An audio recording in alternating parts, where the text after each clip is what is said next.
Greetings, I'm Jason, and welcome back to the House of Kog. I knew at the point that I'm at now, or rather, I knew I would be at this point. I was going to order a vintage air unit and whatnot, and I would be at the point where I'd have to go through and take this all apart anyway, and that would be the time to do it. So, the other thing I do need to get on a stick and look for is a radio for this thing. I've used my Milwaukee M12 speaker the entire time I've owned this car, pretty much, when I've driven it anywhere. It's got a factory AM radio, but around here where we have drive-ins, they all use FM stuff. So I'm thinking I will probably just take and get an FM radio with Bluetooth in it or something that looks stock and factory, very similar to what I got for Piper, and just need to see what I can find and get one ordered. Okay, so I've got my hoses all running here. They have you run the number 10 here, the number 6 here, and your 2 heater hoses on bottom.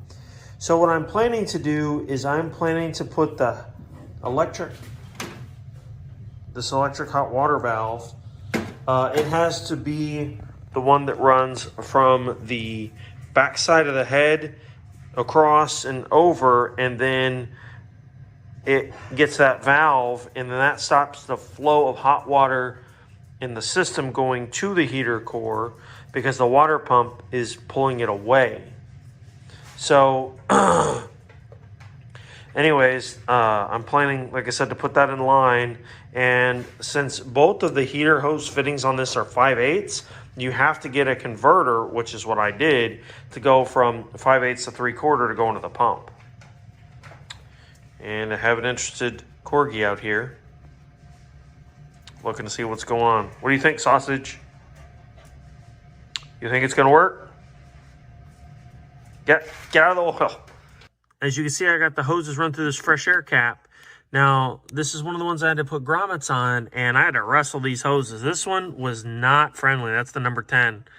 But I got it through. Now, the instructions say to silicone this to the bracing here in the kick panel area, and I'm not going to do that. I'm a big fan, as you guys all know, of serviceability, and if for some reason I got to get in there, I want to be able to take this thing off without it being a nightmare. So I'm just going to screw it back into where it's supposed to be, and then just kind of leave it that way.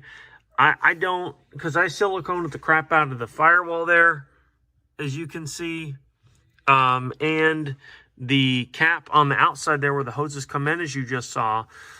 I don't feel like I really need to worry about that here. So I'm just, for future serviceability's sake, I'm not going to take and seal that. So anyways, I'm going to struggle and put this thing in place and get it done. So okay, you see me here. I am taking and putting on the side support bracket. And also, I'm trying to fit the front mount plate.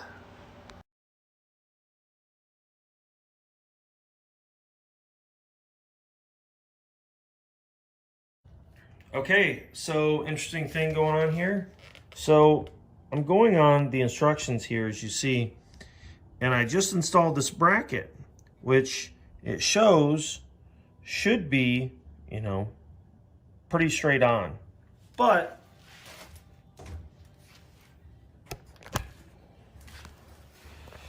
you can see I got it bolted flat on one side, but the other side, you're going to have to take and bend, at least on my kit, you're going to have to manually bend that a little bit to get in there. But the screw hole's right in the center, and everything's in the center where it's supposed to be, just that's not bent. So definitely need to make a slight modification there.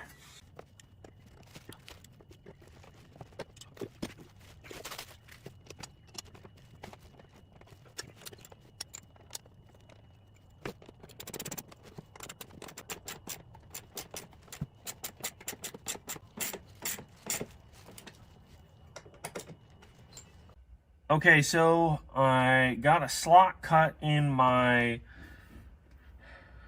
factory kick panel that I'm going to use. As you can see, I got that plate put in there for the fresh air cap, and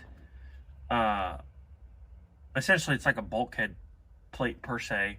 Anyways, so next, like I said, I got the kick panel slotted so that way I could take it on and off.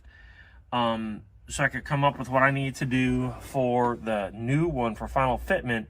But what you could also see here, let me fix that light. There we go, that's better. So the instructions tell you to put screws in that plate. Well, for whatever reason, I only had 2 drilled over there for the number 6 screws that they wanted you to do. So I used the 2 screw holes that I had to at least get the thing in place.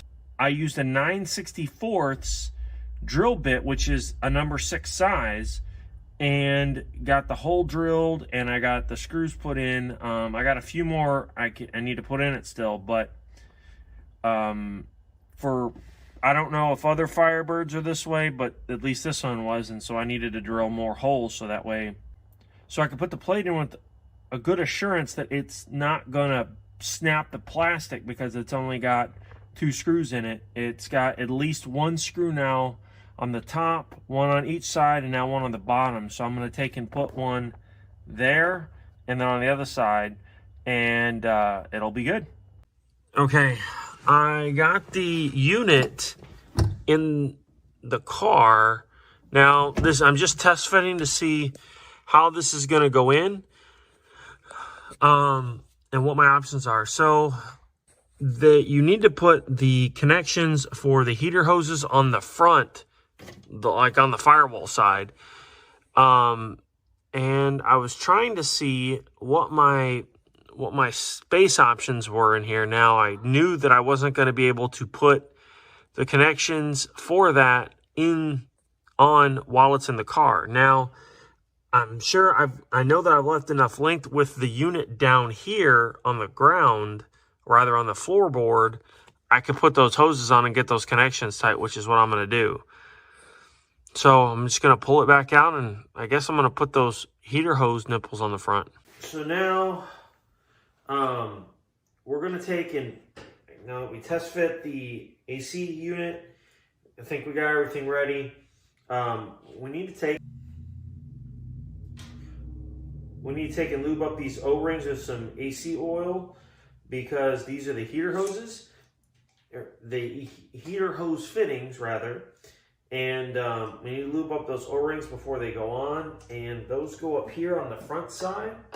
So we need to get those put on before we get it in there for the final time, because it's not going to be possible to get these in there and get them tight before, rather after you get the unit put in there. So that's why you got to do it before. So now I just got to find me a wrench, my big crescent wrench. Let's see, where is that?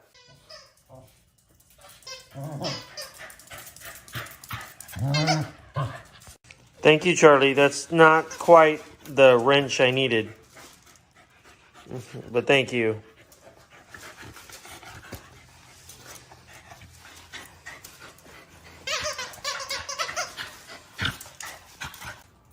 Now I got the right wrench.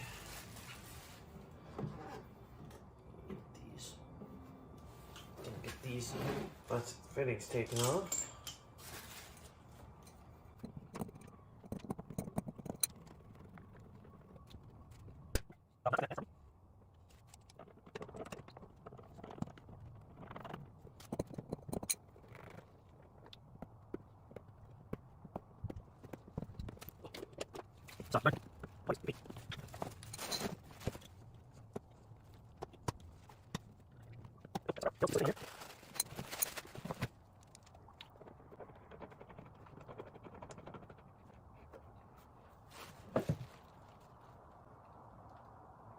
Perfect. Yeah, there's right here on this side, there's the fit is going to be a little on the close for getting the heater hose on this nipple, but I think we're going to be all right.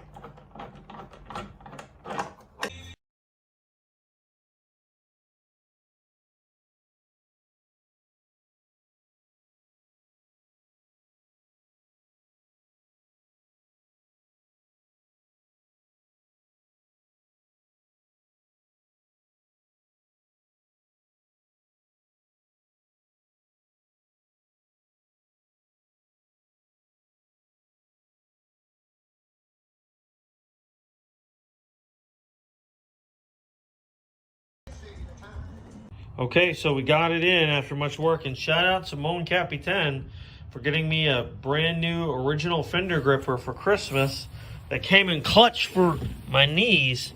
So, okay, so a couple things that we had to do was I had to take this bracket off that we put on, we pre-bent, because I had to roll. Thankfully, Lori helped me, and we had to roll the unit over so far because the connections that we needed to get to were in a real weird spot. So you've got your number 10 and your number 6 AC hose. Now, the number 6 goes around to the front of the core next to, well, let's see if we can get a good picture here.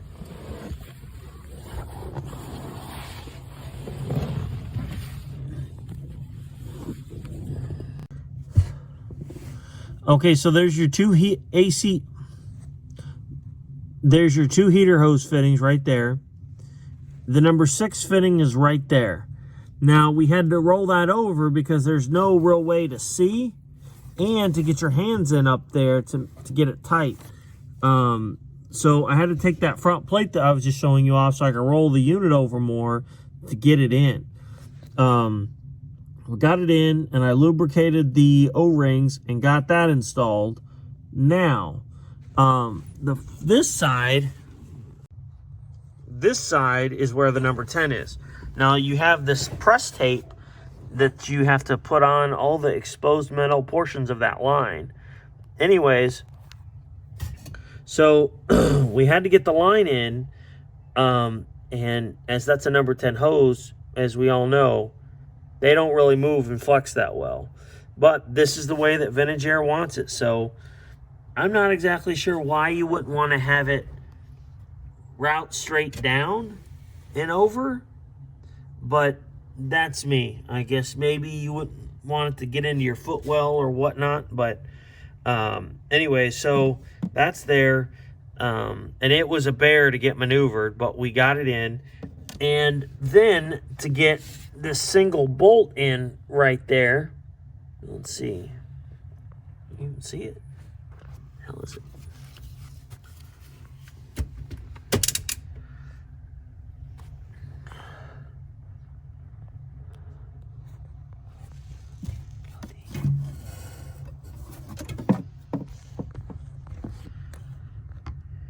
There you go. Now, to get that single nut in, I had to have Lori out here helping me for that too. So I just couldn't lift this unit up and hold it in place and then, you know, obviously go outside and put that nut in. So, or rather the bolt, I keep saying nut. Anyways, so I had her use my electric ratchet with the 7/16 socket, and I just had her hold it wide open, and it started while I held it up there. So that was a blessing, because like I said, you just couldn't have done that all by myself. So the install portion into the dash, not super fun. Thank you for joining us on episode 2 of the build for the air conditioner going into our Grumpy Pants girl over here. Please continue to follow along and help us grow this channel as always, and like, comment, subscribe. If you have any things you'd like to see us try, please let us know. As always, we at the House of Kog wish you Kapla. Till next time.